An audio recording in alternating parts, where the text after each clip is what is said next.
and they say, Nay, we got to get her out of here. We just need to get her off the scene, kind of figure out what's going on. So she's being detained. So I said, okay, all right. I opened the back seat to my car, and she is not going in the back of the car. So, kicking, screaming, doing the dead weight thing where we got to drag her, trying to talk to her, trying to get her name, but everything was constantly, I'm not cooperating with you. I'm not going to listen to you. Screw you. I do not know you, but I am your brother. You do not know me, but I am your protector. I will run into a burning building to save your life. Though I do not know your name, I will take a bullet for you. Though we've never met, I believe in duty and sacrifice of self. Your family is my family. Is my family. Your life is my duty.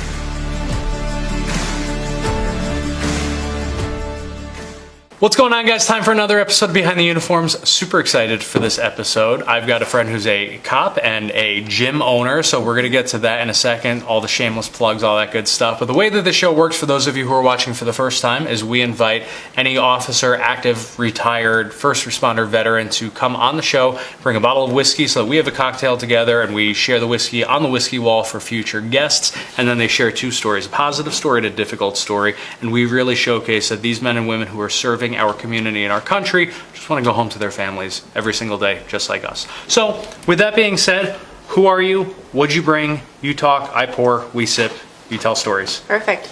Well, my name is Sarah. I'm a police officer in a town, Connecticut, and I've been there I'm in my 5th year now. Excellent. Which sounds like nothing, but it feels like a very long time. Yeah, I'll bet. But I absolutely love it. And like Kyle said, I own a gym. So that's a new thing, and balancing the two has definitely been a challenge, but one I wouldn't have any other way. Excellent. So what'd you bring?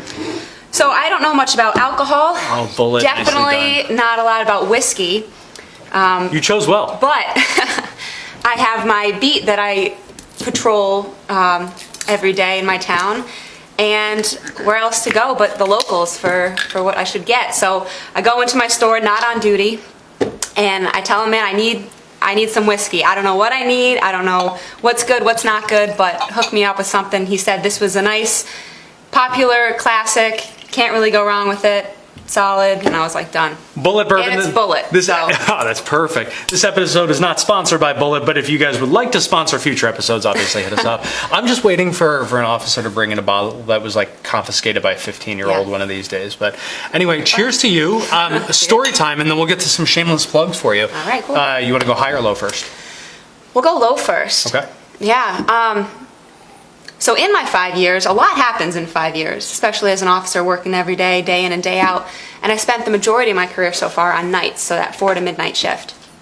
And I remember one night, I finished my evening shift and had gotten forced to work the overnight shift, which is like worst case scenario. So right at the beginning of that second shift, so probably like 1 a.m., we get a call at one of our local 24-hour establishments. There was some sort of fight. Male, female, possible knife, possible domestic. There might be a car involved. So your classic, like, we don't know what the heck's going on. Everyone's going. Mm-hmm. So I'm one of the farthest districts, so I get there as one of the last cars responding, and there's already well over a dozen of my officers and another agency's officers, and we're just trying to sort it out. And all I remember is pulling up, and I had barely made it into the parking lot before a bunch of officers come walking over to me with a female who's in handcuffs. And they say, Nay, we got to get her out of here. We just need to get her off the scene, kind of figure out what's going on. So she's being detained. So I said, okay, all right. I opened the back seat to my car, and she is not going in the back of the car. So, kicking, screaming, doing the dead weight thing where we got to drag her, trying to talk to her, trying to get her name, but everything was constantly, I'm not cooperating with you. I'm not going to listen to you. Screw you, bleep expletive, everything was just, it was so crazy to hear someone say that. Especially me, I had, at the time, maybe 2 years on, and I was just incredibly overwhelmed. But again, we needed to get her in the car. Finally, we get her in the car, after the spitting and the kicking and all that. I turn around not for 2 seconds to try to figure out, hey, what the heck is going on here? And all of a sudden I look over and my car is violently shaking. And then we have a sedan, but it's all-wheel drive, heavy-duty police sedan, and it's shaking. And she is banging her head against the front, the sides, the back of the cruiser, and just so violently, like I said, she was shaking the car. Jeez. So immediately we're like, holy smokes, we gotta stop her from doing this. She's really gonna hurt herself. So, but at the same time, it's having her in a confined space like that is a lot nicer than maybe running or, trying to chase her down. So eventually we get her to calm down enough to have the medics come take a look. And so now we're working on medical help for her. Then we get to transport. So now we're calm enough where we can start to transport. So I start to bring her in, and again, the shaking and the moving starts like crazy, and the kicking, all that. And in the midst of all of this, prior to putting her in my car, we had to switch handcuffs. So we took off the first pair of handcuffs. We're trying to put on a second. In all of this, she ends up getting out of one of her Oh, handcuffs. jeez. So whatever it was, I mean, she had to squeeze, probably too loose, who the heck knows. But so she ends up getting out of one of her handcuffs.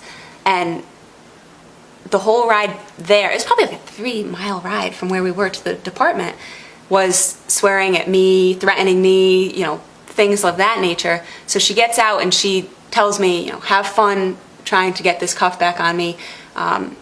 You'll never guess what I'm going to do to you. Jeez. Just these crazy, crazy things. And here I am, probably 22, 23 at the time.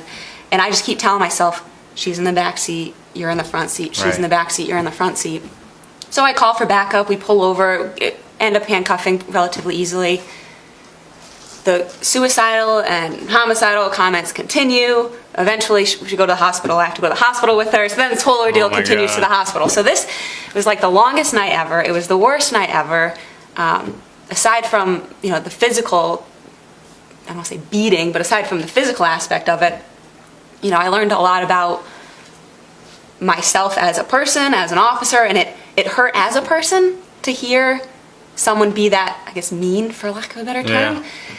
But it also, as an officer, opened my eyes to, holy smokes, people are like this, or things can make them like this. Like it seemed like such an extreme, and, I haven't had anyone quite like that since, but that case just really... See, I have the utmost respect for cops. This is why I couldn't be a cop. I would tase everybody. I mean, everybody. I would have like Yeah. 5 or 6 tasers, and I probably do it for sport. So obviously there's certain benchmarks and qualifications Yes. of what it takes to Yeah. become a cop, but the patience is incredible. Yeah, and it was definitely patience and just huge learning experience. Everything from tactical things like maybe the handcuffs or how we walk over, or to, like I said, personal things. And it kind of toughens you up a little bit. And, Yeah.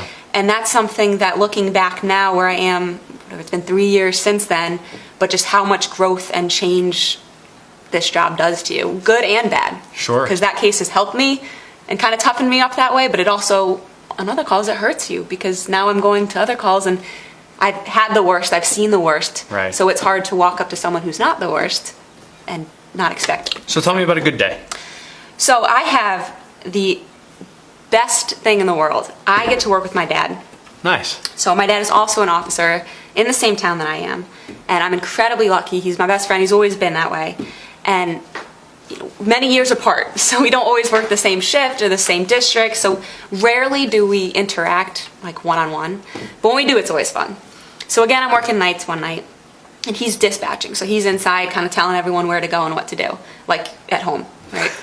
So we get a call from a frantic mother saying, my daughter is a teenager and she threatened to kill herself. Kind of gave the circumstances surrounding it and all that. So we know we have to find this girl. So we get, mom says she was last in our town, she might be in this area of town, but then we ping her phone and now she's traveling on this area of town, so we don't know where she is, we're trying to find her. Somehow my dad gets on the phone with her. So she's been ignoring calls or turned off her phone. My dad, in dispatch, gets a hold of the girl who said she was going to kill herself. Crying hysterically. She has no idea where she is or what she's doing. We're just trying to get officers to her location. Finally, she gives out a landmark, and my dad's like, oh, okay, yep, I know where that is. And I was the nearest. So I go flying down to where she is. I pull into the lot. I find the car. Now, I know she's alive because she's on the phone. But I don't know if she's injured. I don't know if she has any weapons. I don't know what's going on. So I walk up to the car and I see her in the front seat, head down in her hands, crying hysterically, and the phone is on the dash on speakerphone. And all I hear is, there's going to be a nice female officer coming. You have to let her help you. She's going to help you. And then I hear that, and I go, Dad?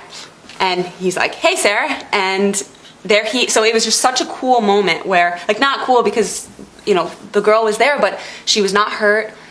We were able to get her the help she needed and get her to a hospital. And it was my dad on the phone with her, on the radio with me, and I'm the one responding, and he found her. And it was just this really cool kind of That's awesome. culmination of events that it'll always be. Well, and I'm sure that helped to sort of ground her a little bit too and put her at ease because Yeah. she could see the human side of it. Definitely. And, you know, I got to tell her, you know, that guy, that's my dad talking to you, like, we're here to help you. And, you know, even him saying, like, you know, you're going to be okay, help us here, this nice officer's here to help you. And That's awesome. It was really cool. And she was, you know, ended up obviously being transported and evaluated, and, you know, I hope she's doing great now. But What's it like being a female cop these days? and I get that question a lot. And I love being a female cop. And part of the kind of, I guess, underdogness of it, Yep. I love. And it's part of the reason I do this job. Sure. As far as my coworkers, they've always been the absolute best with me. I think it's one of those things, if you prove yourself and you show yourself and you're confident and you're capable, you know, the officers aren't the issue. They, I found, have been very respectful, and, you know, they're my best of friends. People can be interesting, but sometimes I have trouble distinguishing if it's the female in me or if it's the youth in me. Because a lot of times people will see me and be like, you know, are you even old enough to be an officer? Or what are you, 18? And I joke, I hope they tell me that in 10 years. Or, yeah, I put your just hands behind your graduated. head. Exactly. Like, so that's the kind of interesting dynamic that I'm faced with. But yeah, it's kind of the same thing on the street. It's how you carry yourself. Sure. So if you walk into a scene and you know that, you know, you're in charge and you're going to make decisions and you're the one at the end of the day who's, you know, got to go home safe, and you need to be strong and assertive and powerful, but also that genuine caregiver, empathetic character. And I find that for me, it's pretty easy to float back and forth between the two. Yeah. Perhaps that's because I'm female. Perhaps it's, you know, other ways I was raised, but it's good. So a lot of cops say that the best way that they have to deal with stress is to work out. Yes, there it is. You like a little I segue love- there? Right into it. Context. Talk Yes. to us. So I've been an athlete my whole life. I played college soccer. I needed that competition, that team, that all of those things that I couldn't reproduce after college finished. I tried running, hated it. So I was like, I need something to do. And then CrossFit comes up. It's competitive. It's athletic. You need to be strong. You need to be fast. You need to be smart. You need to be flexible. There's all these different aspects to it. And I was just immediately hooked. Fell in love with it. And it helps on the job because I have to carry 30 pounds of weight on me every single day. Sure. And actually, I'm also bicycle certified, so sometimes I'm riding a bike with those 30 geez. pounds on me. So that level of physical fitness, but yeah, also the stress relief and the just being able to relax at the end of the day. If it's go to the gym, or if it's get hyped up, go to the gym, and it's the best thing. I love it. When I'm sure many of you who are watching this right now saw the jackass in Atlanta who said that, you know, cops weren't allowed, veterans weren't allowed, you were an invading force when you put Yes. on that uniform. As soon as that happened, I reached out to some friends who are police officers who own gyms, and these guys all were gracious enough to say any cop or any veteran can come in there who's not a current member and train for 30 days for free. She was one of the original 3, and so big props to you. So where can people go? Come on over to CrossFit Thin Blue Line. We're located right in Manchester, and we've been around for about 8 years or so now, and, you know, great community, and that's really one of the best things about CrossFit that you don't get in your typical gym that you go to. Sure. It's that, you know, you've got a smaller class size, but everyone's pushing you, everyone's cheering you on, everyone wants you to finish and succeed and do well, and no matter what your skill level, you will finish the workout, and you will do well, and you will get better. So. She keeps telling me, come on down. And I'm like, oh, I'll come tomorrow. And then bourbon happens and I don't. So with that being said, we're going to link up the gym in the comments on the bottom.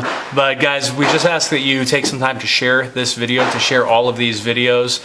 I don't know, are those gunshots? What's going on out there? Yeah, it's all right. No big deal. Nothing. We're covered. Guys, thank you so much for watching. Thank you for sharing these stories to really show that these men and women just want to go home to their families, just like you and I, every single day. So thanks for joining. Thank you. And God bless America.